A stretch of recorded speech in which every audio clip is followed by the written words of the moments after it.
Hi, I'm Weston. I love talking about the Rangers, and I'm here to talk about Game 67 of the regular season, where the Rangers win 5-3 over the Washington Capitals. Why are you like this? That was one extreme side of the coin to another. Because that first period for the New York Rangers might have been the best first period. Hell, it might have been the best period of hockey. The best 20 minutes they have played all year long.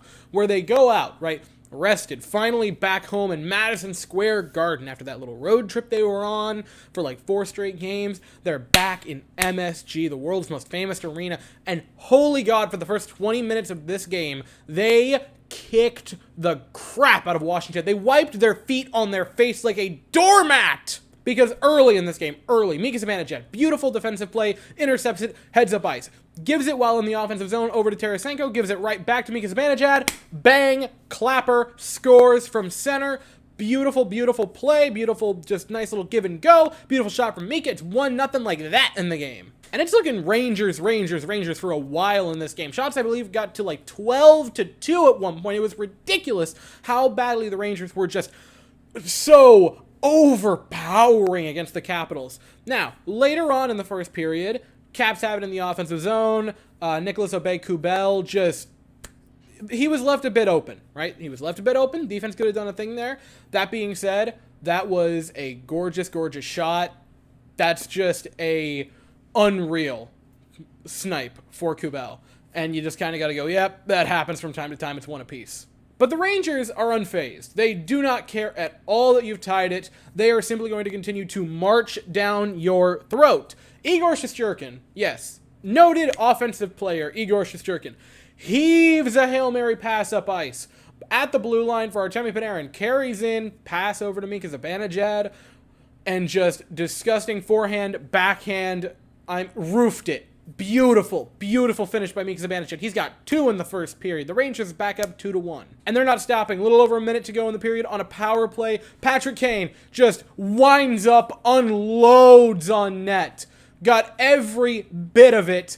Fires one home, scores. It's 3-1. Patrick Kane has looked great as of late. He has found his footing. He is comfortable with the team now. He looks great.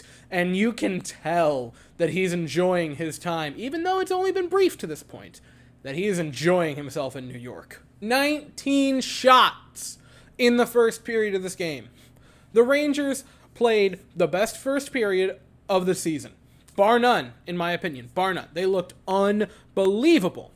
And then you get to the second period, and early on, Jacob Trouba heads toward the net, fires one home, he scores.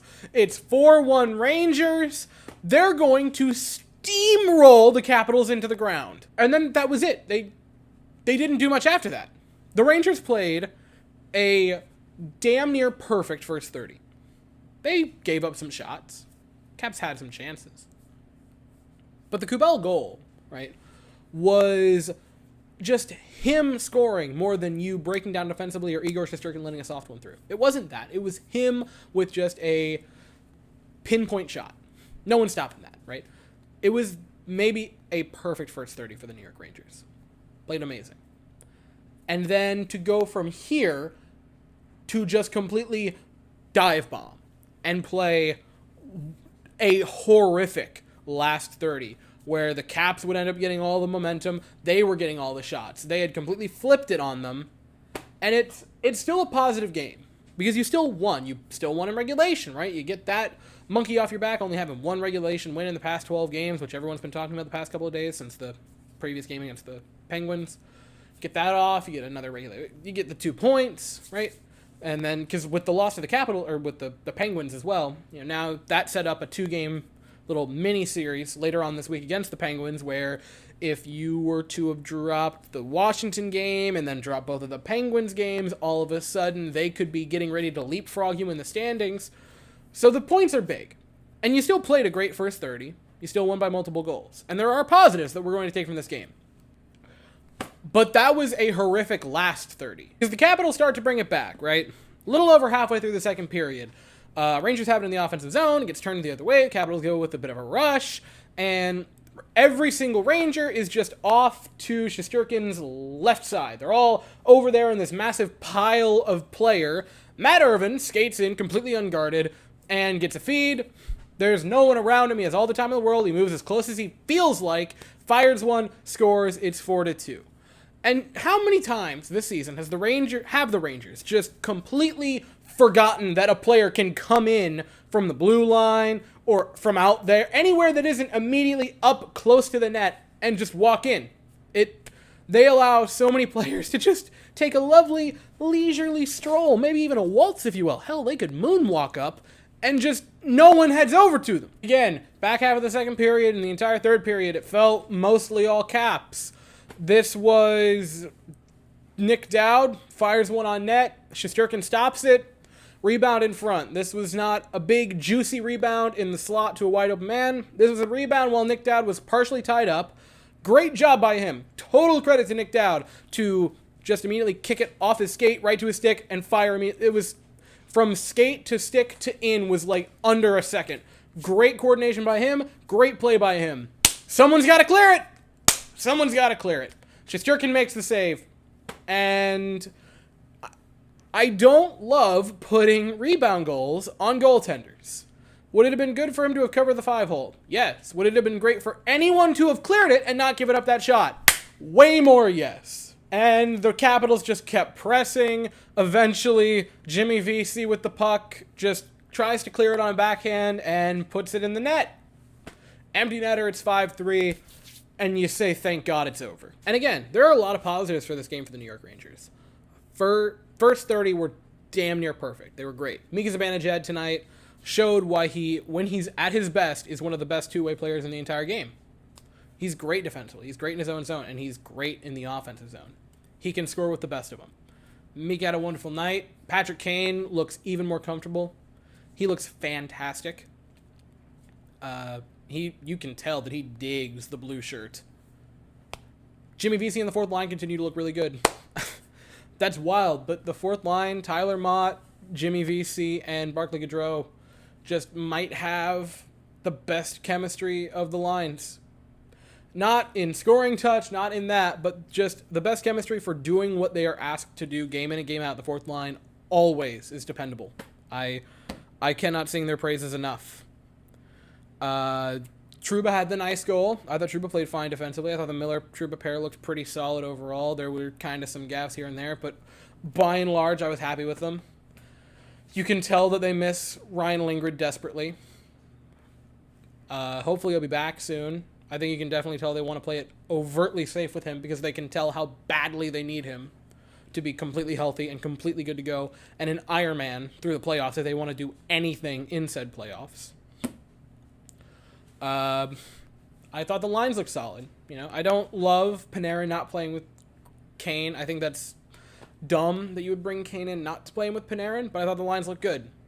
They're probably going to get changed before the next game because, of course, they are. Kids' line was the only line that I would say looked kind of invisible. They didn't particularly thrill me tonight, but you have off nights. Shesterkin played out of his mind. And that was the past two games for Igor Shesterkin against Buffalo and against the Capitals tonight, been magnificent.